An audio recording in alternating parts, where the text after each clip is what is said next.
My name is Andrew Stotz, and I'll be your host as we continue our journey into the teachings of Dr. W. Edwards Deming. Today, I am continuing my discussion with David P. Langford, who has devoted his life to applying Dr. Deming's philosophy to education, and he offers us his practical advice for implementation. Today's topic is tapping into meaning to release intrinsic motivation. David, take it away.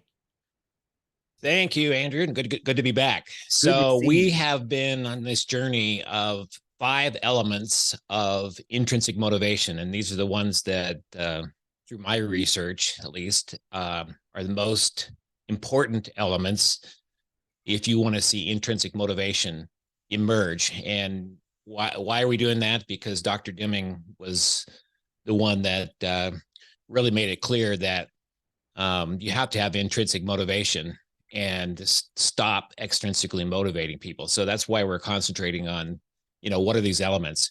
So the first element was the element of control or autonomy in a situation. The second element was cooperation. And we talked about the support network that's necessary. And previous podcast was all about the challenge. And today we're talking about the meaning. That meaning is the 5th element to tap into. So in every human brain, there is a preponderance of cells in your meaning network. Some of it you're born with, some of it you acquire through life, but it's the cells that are activated when you get a sense of meaning about, why are we doing something, or why are we here, or what's happening. And the more we can tap into that network with people and tap into their meaning network, we start to see more intrinsic motivation emerge, and therefore more joy in learning and work emerge, and therefore a higher level of workmanship that often comes out of that same thing. So, and when you say meaning network, sometimes when I think of network, I think of a network of people, but you're talking about a neurological network. Yeah, we're talking about the actual neurons in your brain that form the network of meaning behind your life. Yep.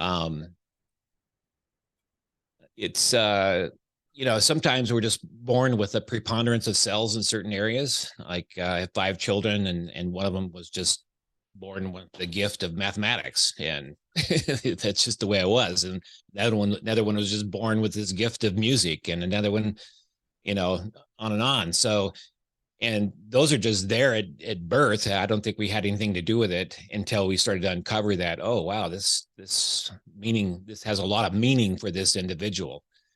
In other ways, you can also acquire a meaning network over time. That's for myself and probably for you too, Andrew. The meaning and network now includes Deming and the work of Deming, but that had to become an acquired kind of thing. And so when people go through that process of learning about it, sometimes they say, my brain hurts because you are readjusting the actual neurons and the network of neurons in your brain that taught you to think about something. So if you had a network of neurons for management, and maybe even went to college like I did, or university, got a master's degree in management, et cetera, it taught you to think in a certain way. And Deming's work actually, sometimes trashes all of that, or sometimes just causes you to have to think in a whole different way. And so then you have to start to readjust your meaning network. So, it's been a lifelong kind of a interest for me to figure out, well, how do we get more of that to happen? So probably the very first element I want to talk about is relevance. So when you're trying to get somebody to do something, whether it's just work, or we're talking about learning in schools, et cetera, is there a relevance? Why are we doing this? Kids don't ask, why is the sky blue, or things like that, just to make you mad and make your life miserable. They're actually trying to seek meaning their life and try to understand what's going on. So the tool we often use is the 5 whys. When you're starting to work through something, why do we have to do this? And you have to answer that question. And then, okay, then why is that so? And then so on and so forth. And each time you ask, why did I say what I did in the previous why, and kind of think through stuff. But that actually gets people to tap into the level of meaning. Never forget, I saw 5 whys one time on, I think it was a group of first graders or something, and they'd done this 5 whys, and on why do we have to learn to read? And they'd gone through all these kinds of things, but I'll never forget the 5th why was, we have to learn to read because if we don't, we'll be homeless and die. So, there's straight to the point. As a group of kids, yeah, that's pretty important, right? And so, tapping into that is really important. And so when you get that kind of relevance, you also get a joy that happens in learning because you're happy about it because it's relevant to you and it's meaningful. They have the age-old question, why do we have to learn math? And people often talk about that I'll probably never use this again in my whole life. And well, if you are not helping students understand the meaning behind that or tap into their own meaning network about why math is important, it's going to constantly be a struggle. Or other areas that sometimes we think of as boring, like accounting or things like that. I mean, certain people just look at those numbers and love working with numbers, and they get a joy in that, and they have relevance within that. So relevance is really important, and that gets you a level of joy of learning. Right. Can you get, can we just go back one step and just describe what you mean by meaning? Well, there's a group of cells in everybody's brains, neurons, called the meaning network. And these are the connections that you've made over time. And just like what I was describing before, that either you were born with or you've acquired over time, but it's a meaning network. And so 2 people can sit and listen to the same podcast or broadcast, et cetera. And one of them just thinks it's totally boring and worthless. And the other one is just totally engrossed in it. And it all has to do with your meaning network in your brain and whether or not that podcast is tapping into your meaning network or challenging your meaning network. And in a classroom, what would be the opposite of tapping into the meaning network? Somebody says, well, why do we have to learn this? And the teacher says, because I said so. Okay. It's clear. Yeah, that's not good learning. It's not going to motivate somebody to want to learn something. It's just going to motivate them just to avoid punishment or seek some kind of cheap reward, and that's often why we resort to those extrinsic kinds of motivations, because we don't want to tap into the meaning network. It takes a lot more time to go in depth and to get people to really to get a deep understanding of it. I think about my journey understanding Deming, and maybe yours is the same way. It didn't happen overnight.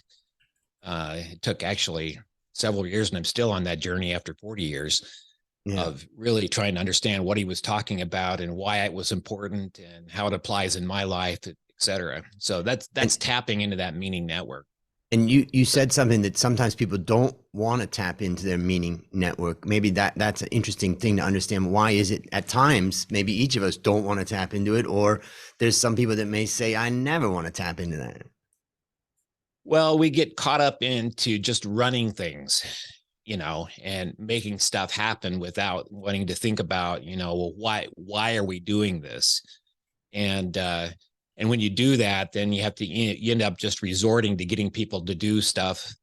And, if you don't do this, I'm just going to make your life so difficult you wish you would have, which is not good management. So for the listeners and the viewers out there, if you find yourself just running in circles, doing a bunch of stuff and realizing that there's no meaning to it, maybe that's the time to stop and listen. And let's continue on about bringing, this, you talked about relevance. Relevance. So another way you can tap into the meaning network is just to concentrate on the quality of the work, you know, and that leads us to a pride of workmanship. And when you're concentrating on the quality of it instead of just production or just getting through it, or you get a whole different level of thinking about something, and you tap into a level of relevance that is not normally there. And so, like in school, if I give them this, if I give an assignment, we were just talking about math, and they say, oh, you have to do these 30 problems. Well, if we talk about how to do that in a quality way, we start to tap into sort of a pride of workmanship with that. So what would it mean to do this in a quality way? Well, the numbers have to be lined up, and sometimes kids will say things, well, it should be neat. Well, we might have to define, what does neat mean? What would it look like if it was neat? But you're tapping into a level of relevance and understanding that's deeper than just do this to get through it, so we can go on to the next chapter, which really means there's not much meaning to that, right? It's more of a survival, just get through it and get on to the next thing. And I'm thinking about in the corporate sphere, Deming talked about quality in the eyes of the customer and develop, the process, improving the quality of work, and then seeing the customer being satisfied or achieving their goals through it, just like with a student, to see them achieve their goals. Like there is true joy and meaning to what you're doing. Yeah, well, just before we came on, you were showing me some feedback that you had from your students, which are ultimately sort of your customer. Yep. In your college class, et cetera. And you were really excited about the feedback. Yep. Well, it had a lot of meaning to you about the quality of what they were that they got out of that experience, et cetera, and how they were relating it back to you. And it made you feel very proud of the work that you'd done with them. Well, it's got to raise the question, why the hell would we not be having meaning in everything that we're doing? Yeah, that's a good question. Why do people do that? Well, a lot of times they just do it just to get through it. Like I said, not enough time, and I don't have time to concentrate on meaning. And well, if you don't concentrate on that, then, you're going to get whatever it is you get, right? You're going to just get poor quality work, and they're going to have to figure out how to motivate people. And these people aren't motivated. So, but Deming also talked a lot about constancy of purpose, right? And that's tapping into the meaning network. So when you're developing a constancy of purpose, whether that's with a corporation, a classroom, a whole school, a school district, whatever it is, why do we exist? Why are we here?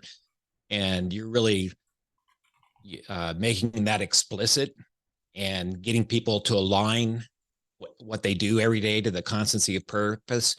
Well, in schools, you end up with getting a lifelong learning going then, because you have a deeper purpose for going to school other than just to get a grade or just to get through it. Yep. I remember asking a group of fourth graders one time, I said, why do you go to fourth grade? And one of the kids said, so we can go on to fifth grade. Well, if that's the surface level that you're concentrating on, that's actually the kind of workmanship you're going to get and pride that you're going to get in people going through it, because they know that you don't care either, right? Just a step going to the next thing. And when Dr. Deming talked about cleaning a table, and he gave the example that you really can't have someone properly clean a table unless they know what the table is going to be used for. Is that part of the meaning of kind of understanding? Yeah, that's tapping into the meaning network. What are you going to use this table for? You're going to operate on it? Oh, well, it's certainly not clean enough for that right now, right? It's going to eat off of it. That's a whole different purpose, right? That you're using for that. So yeah, that's a really good example about tapping into people's meaning network about things. And then you get a higher level of quality and commitment out of people when you're actually just creating the environment for that. So the other thing is vision. The more you concentrate on the vision of where you're going, what's happening, and it ties into constancy of purpose about why do we exist and what we're doing too. But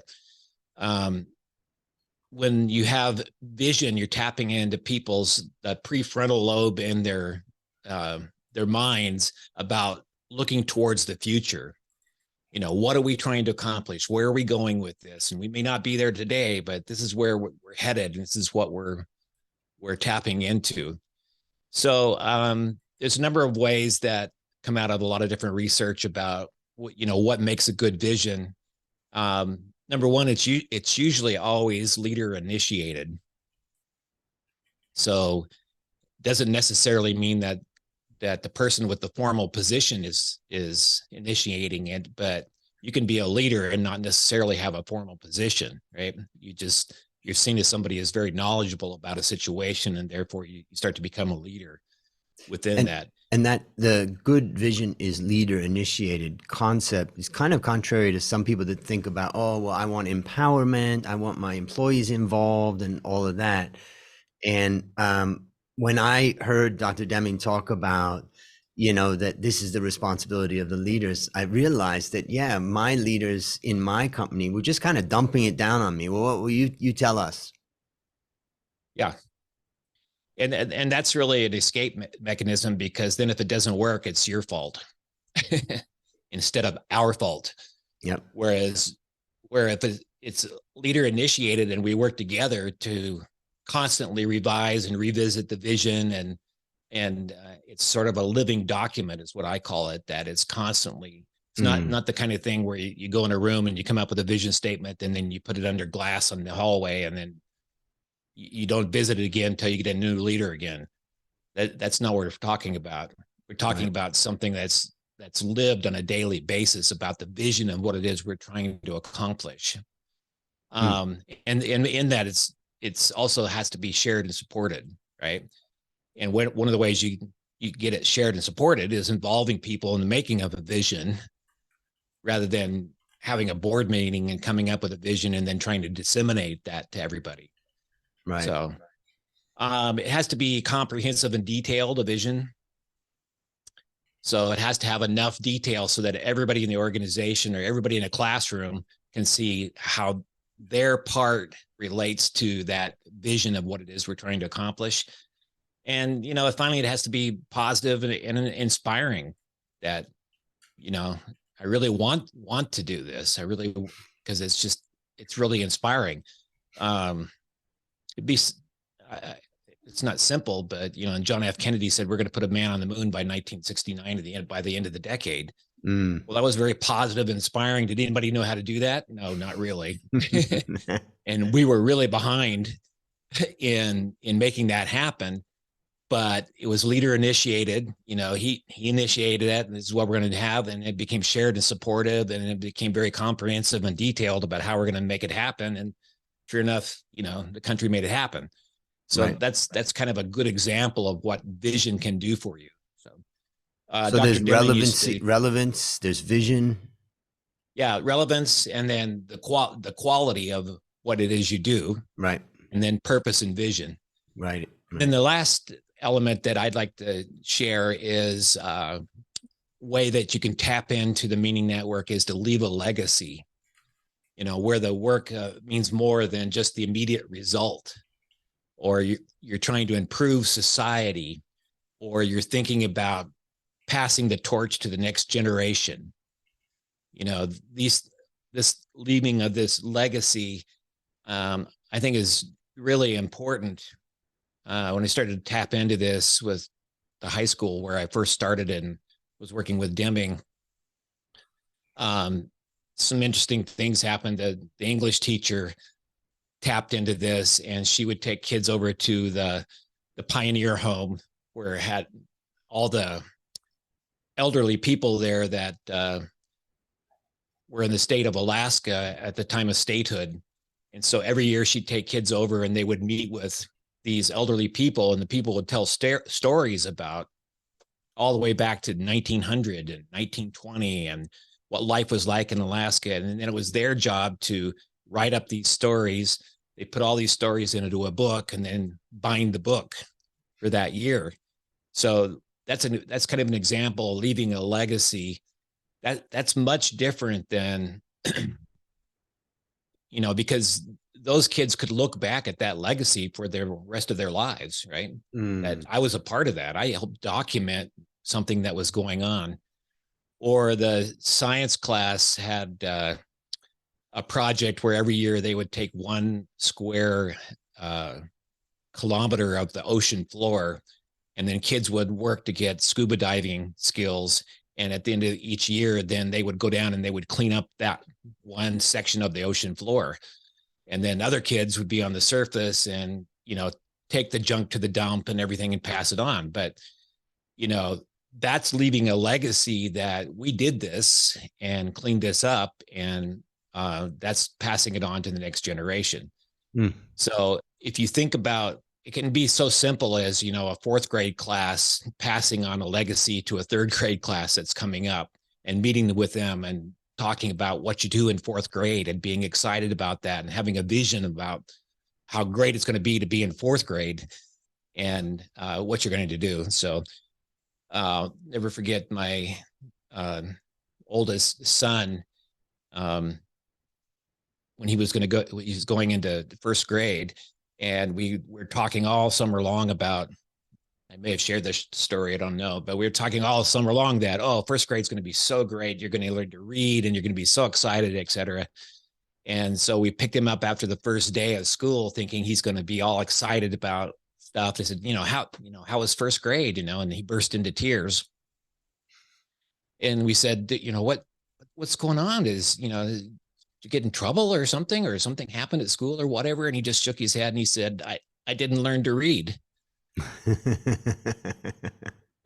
But the vision and the meaning network was incredibly strong with him going into 1st grade. It's just that we had neglected to explain it's going to take more than 1 day to reach that vision of that. But obviously in our family, reading was very important and was very stressed, and he could see his siblings reading, and, all those things are part of tapping into that meaning network. So the legacy is a fascinating one. And I think it's a challenge for anybody listening or viewing. What legacy are you leaving? A lot of times we just get so busy in what we're doing and we kind of forget about that. I'll tell a quick story of when I had to go through a few different rehabs when I was a young guy because of addiction to drugs and alcohol. And the 3rd rehab that I went into was a long-term treatment center. They only had 12 beds there, and 1 bed opened up. It was in northeastern Ohio. And so I went into that treatment center, and when I arrived for the graduation ceremony of the outgoing student. And they had a toolbox, which was kind of an open box with a handle on it. And he stood up in front of everybody and, said he was graduating and, all the things that he gained from this.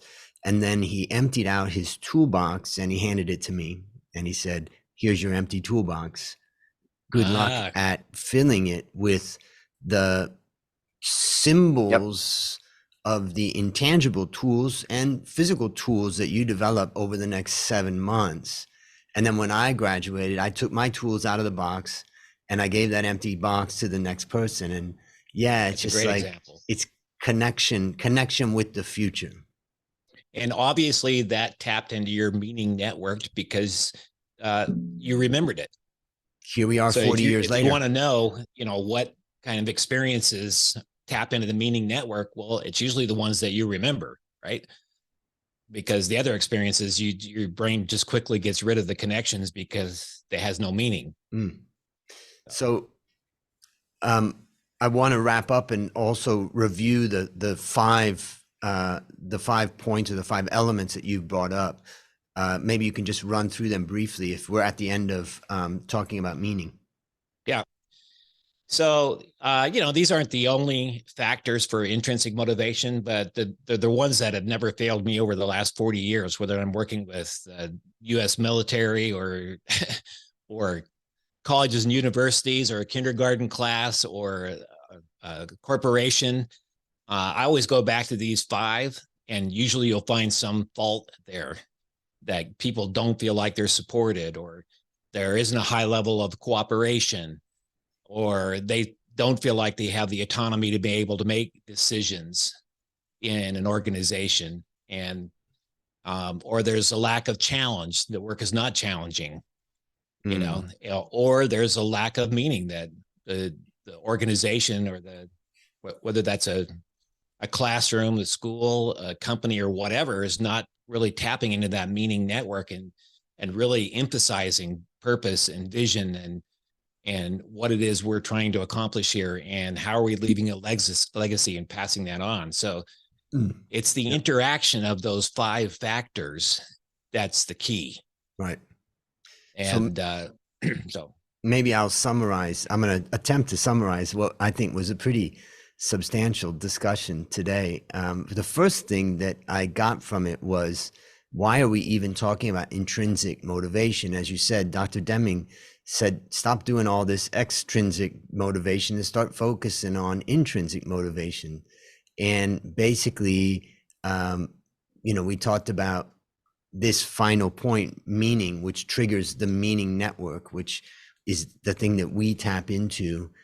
You talked about relevance, and if something is relevant to a person, then it brings more meaning. And that means, think about asking, we talked about the 5 whys and understanding that, and just running things and running activities and doing lots of stuff without meaning becomes, well, meaningless.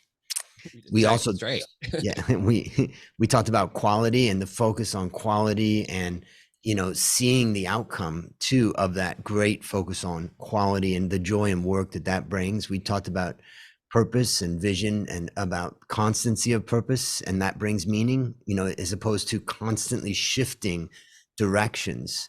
And you said that vision, basically about where we're going, taps into people's minds about looking forward and starting to think about that. And you mentioned a few things that I thought were really good about what makes good vision. And good vision is leader initiated, it's shared and supported, it's comprehensive and detailed, and it's positive and inspiring. And I think that last part really is the part that gets me excited when I look at the things that I'm involved with. And then finally, you talked about leaving a legacy, and I think that just speaks for itself. Anything you would add to that summary? No, that's a really good summary. So I will pretty much guarantee people that if you're struggling with the level of quality you're trying to achieve, or your people don't seem like they're motivated, you might want to take a look at these 5 areas of intrinsic motivation and see what you need to change in the organization to see intrinsic motivation emerge, because it's always there. It's built innately within us.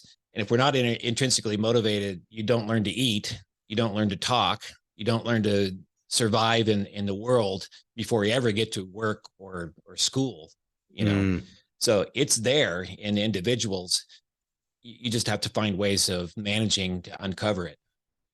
I don't know about you, and I don't know about the listeners and the viewers out there, but I can tell you just this discussion was inspiring in itself. So, David, on behalf of everyone at the Deming Institute, I want to thank you again for our discussion. For listeners, remember to go to deming.org to continue your journey. And listeners can also learn more about David at langfordlearning.com. This is your host, Andrew Stotz, and I'll leave you with one of my favorite quotes from Dr. Deming, and it really applies in what we're talking about today. People are entitled to joy in work.